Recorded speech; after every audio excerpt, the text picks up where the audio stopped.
Esta segunda parte de la serie de las cuadraturas Aries-Cáncer inicia con la cuadratura de Plutón en Aries y Urano en Cáncer, con la grande Urraca I, a veces llamada la primera reina de Europa, para evitar que los reinos que ella había heredado cayeran en otras manos.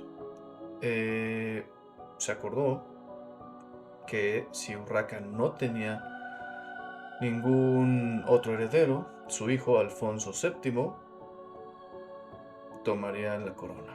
Sin embargo, movidos por la nobleza, se acordó el matrimonio de Urraca con Alfonso el Batallador, rey de Aragón, en el 1109. Urraca y Alfonso ambos eran de un carácter duro e inteligentes, por lo que, quizás una de las causas fue eso, nunca se entendieron realmente.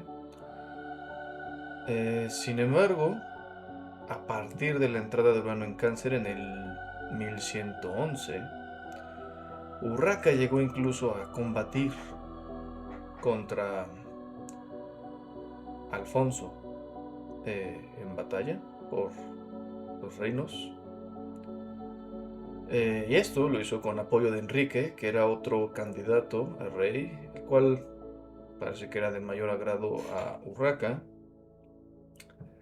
Y dado a esta unión, la división del reino era un tema recurrente y muy problemático, por lo que en el 1114 el Concilio de Valencia disolvió el matrimonio. Y después de esto, Urraca hubo de ocuparse, tal como lo hace un rey, de defender su territorio de otros invasores y conflictos. Hasta cierto punto, esta es una historia de éxito de la autonomía de la mujer frente al poder, vaya, en su forma más tangible, que es la guerra, el combate, que es Plutón en Aries. Similar a Urraca I, Ana Comnena fue una mujer educada con muchos conocimientos, que tuvo la ilusión de heredar el trono un día. Sin embargo, cuando nació su hermano Juan II, esta ilusión se esfumó. Ana se casó con Nicéforo en el 1097 y años después, a la muerte de su padre, en el 1118, Ana, de la mano con su madre, las mujeres de la familia, trataron de usurpar, cuadratura, el trono de Juan II, el rey, el hombre rey Plutón en Aries. Sin embargo, Nicéforo se negó a cooperar con ellas y la usurpación fracasó. De lo bueno que dejó esto es que Ana fue enviada a un monasterio donde escribió la Alexiada, lo cual es una gran obra de historia sobre el Imperio Bizantino y las Cruzadas.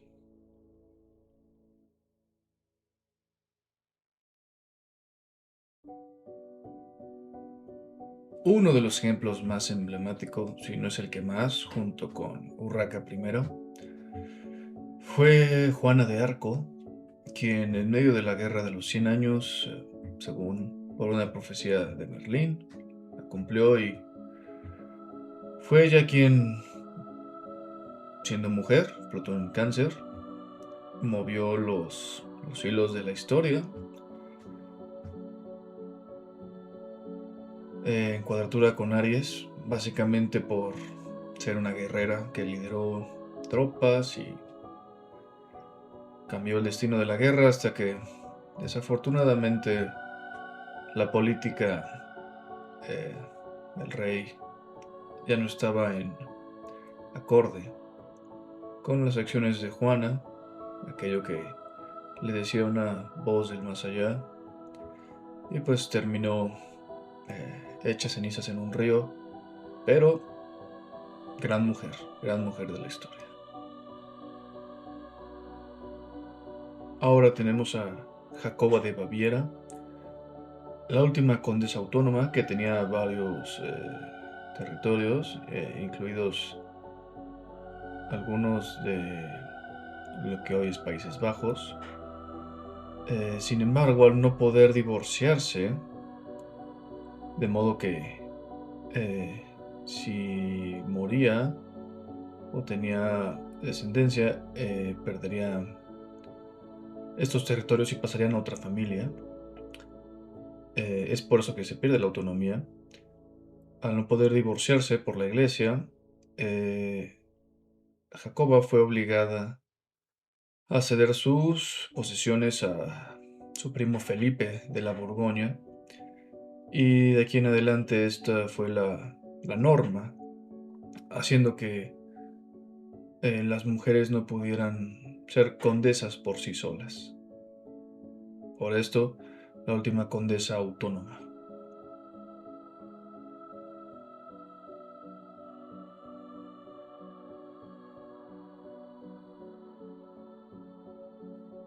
Como una parte más amplia de la cuadratura Neptuno-Plutón, tras la muerte de Suleimán el Magnífico en 1566, el gobierno de su sucesor Selim II realmente estaba liderado por el gran visir Sokollu Mehmet, esto es Neptuno, en cuadratura con Plutón. Claramente la élite que funciona para el poder supremo pues está subyugando hasta cierto punto el poder del sultán. Sin embargo, a la muerte de Selim II le siguió Mehmed III, y durante su sultanato, continuando con la dinámica de la cuadratura, cuando entró Neptuno en Cáncer, su madre Nurbanu Sultán tomó el puesto de Valide Sultán, que significa sultana madre. Esto es, Neptuno, cuanto élite, Cáncer, en cuanto que es una mujer, literalmente su madre. Este espacio de élite que tomó su madre llevó a conflictos con el gran visir, el cual finalmente fue asesinado por un fanático religioso en 1579, resolviendo ese dilema. Y a partir de entonces, la sultana mantuvo la autoridad sobre Mehmed III mediante su influencia y ayudada por otras mujeres que eran el harem del sultán. Y eventualmente, cuando murió la madre, la concubina del sultán, Safiye Sultán, continuó con la misma dinámica de tratar de controlar hasta cierto punto al sultán. A partir de 1574, de esta influencia tensa respecto a Cáncer, cabe mencionar que Safiye, la sucesora al poder, digamos, de la madre sultana, a pesar de que sí llegó a tener hijos, tuvo muchas dificultades con hijos que nacían muertos, es decir, mortinatos, o aquellos que sí nacían pero morían muy jóvenes. Y bueno, esta fue una parte estelar dentro del sultanato de las mujeres que se extendió más allá de la oposición Neptuno-Plutón, que seguramente trataremos en otro video porque la historia del Imperio Otomano es muy interesante. Ahora veremos la Guerra Civil Safávida,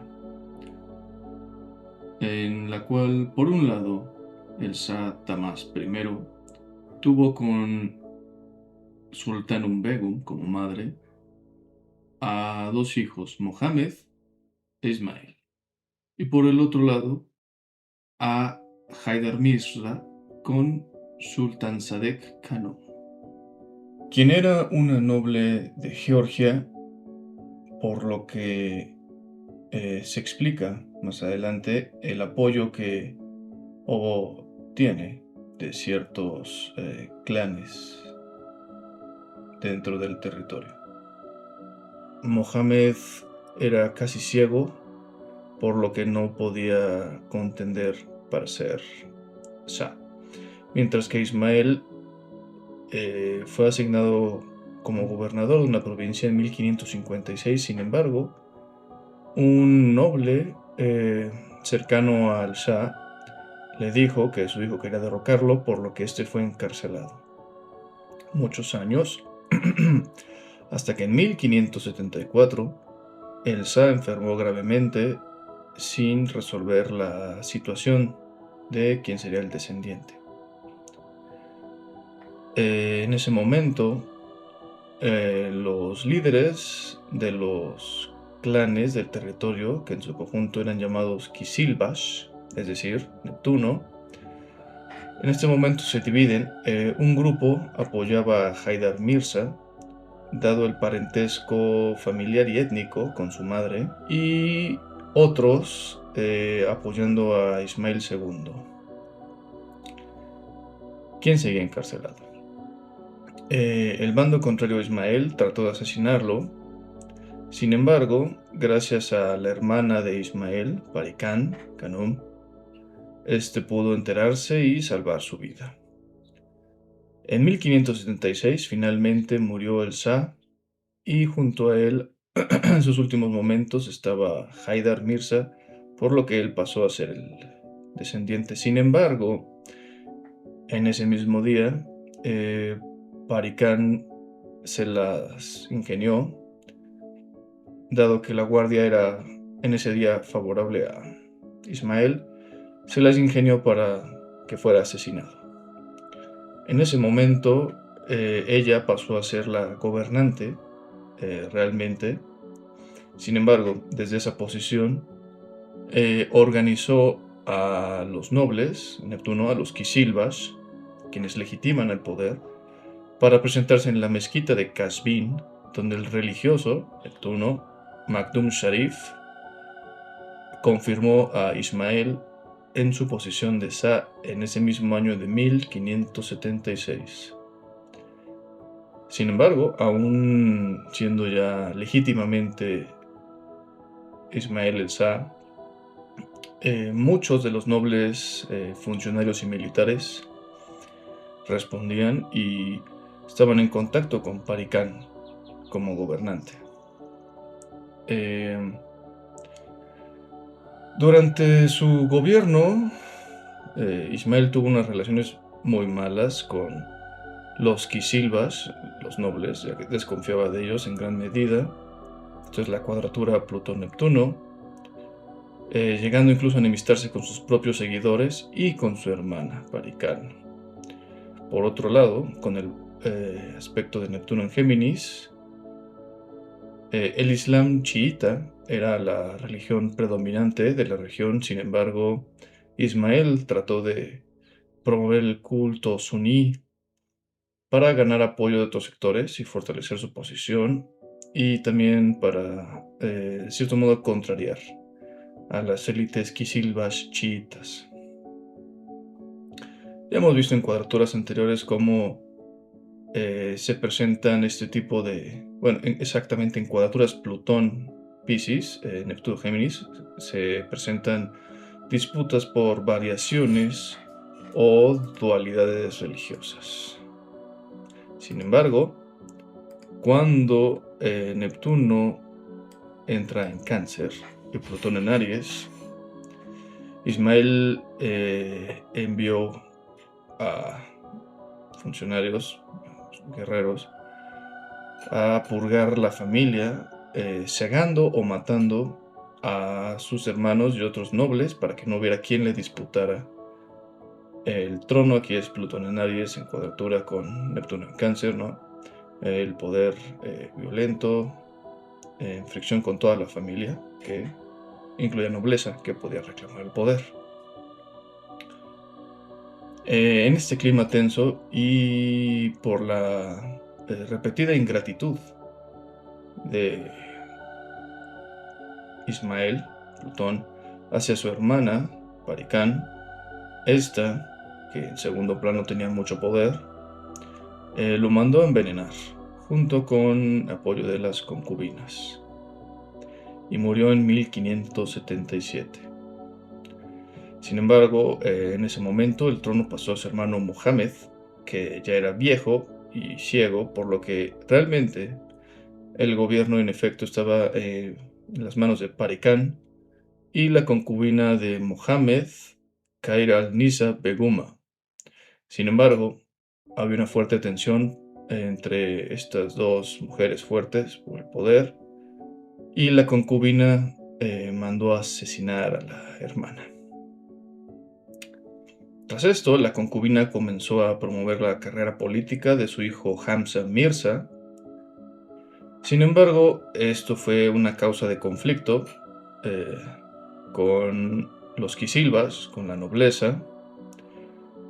Eh, Después de todo esto, cuando ocurrió una invasión de los otomanos, el líder de uno de los clanes quisilvas, que era el preceptor del otro hijo de la concubina, llamado Abbas Misa, aprovechó para derrocar a Mohammed y colocó a Abbas Misa en el trono, quien pasó a gobernar como Abbas el Grande por casi 40 años. Vemos en esta serie de eventos cómo hay tensión entre cambios de religión, que es la parte previa de Plutón en Piscis y Neptuno en Géminis, pero también el marcado efecto que tiene la familia y específicamente en este caso las mujeres que pasan a gobernar y eh, usar el poder y transformar el panorama político, a veces limitando el poder de otros, a veces apoyándolo. Ahora pasamos a ver a Margarita de Parma, que durante la cuadratura Neptuno-Géminis, Plutón en Piscis, España invadió lo que hoy son Países Bajos y Bélgica, y en esos primeros años Margarita de Parma se ocupó del gobierno hasta que comenzaron las revueltas y sublevaciones contra la invasión española, y entonces Margarita fue sustituida por Fernando Álvarez de Toledo y Pimentel, ya cuando comenzó la Guerra de los 80 años, por la independencia de Países Bajos. Una década después, ya cuando Neptuno estaba en Cáncer, la parte católica de Países Bajos pasó a ser gobernada por el hijo de Margarita, Alejandro Farnesio, con Margarita como corregente. Esto es la distribución del poder en tiempos de guerra, Plutón en Aries, en tensión con una mujer, en este caso literalmente la madre del, del rey, del gobernante, en tiempos de guerra. Sin embargo, no pudieron trabajar juntos y al final Margarita se retiró. Aquí vemos también el aspecto de Neptuno como distribución del poder.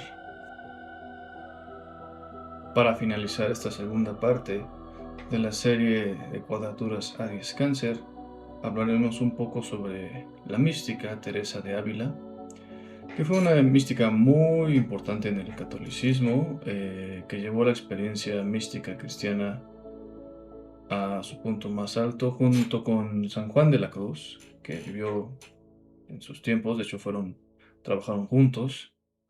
Sin embargo, su vida se desarrolló en un entorno de mucha tensión religiosa, con Plutón en Piscis y Neptuno en Géminis, la cuadratura, momentos de protestantismo y las siempre presentes herejías, ambos retando a la Iglesia Católica. Teresa de Ávila reformó las órdenes carmelitas y junto con San Juan de la Cruz fundó la Orden de los Carmelitas Descalzos, que buscaban una vida llena de sencillez y pobreza, alejado de las riquezas y muchas otras cosas que pueden alejarnos del espíritu. Sin embargo, en lo que concierne aquí astrológicamente, dada la tensión por la cuadratura de Neptuno en Géminis y Plutón en Piscis, es decir, el poder religioso, Santa Teresa de Ávila y San Juan de la Cruz siguieron un camino místico, el cual implica el conocimiento directo de Dios, quitando de en medio a la Iglesia, lo cual era problemático para la Iglesia misma, ya que le restaba legitimidad, valor y poder. Neptuno en Géminis, cuanto a una visión alternativa de lo religioso en tensión con el poder religioso que era la Iglesia Católica. Por otra parte, siendo ella una mujer religiosa, en los años exactos de esta cuadratura del 77 y 78, fueron los más tensos cuando incluso se encarceló a San Juan de la Cruz y Santa Teresa fue con el rey Felipe II, Plutón, para hablarle de las calumnias que se hacían en su contra y el rey la favoreció. Aquí, de cierto modo, había tensión entre el rey y, pues, eh, la religión a quien debía de favorecer, ¿no? Muchos de los que la contrariaban, pues, también eran élites religiosas tradicionales católicas. Al final esto le fue beneficioso y, bueno, una mujer muy interesante. Muchas gracias. No olvides darle like y suscribirte para que siga vivo en esta colisión moderna de los contenidos en línea. Gracias.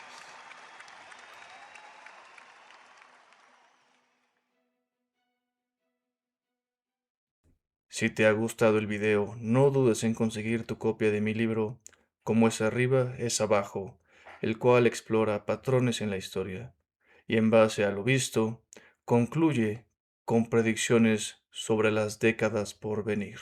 Link en la descripción.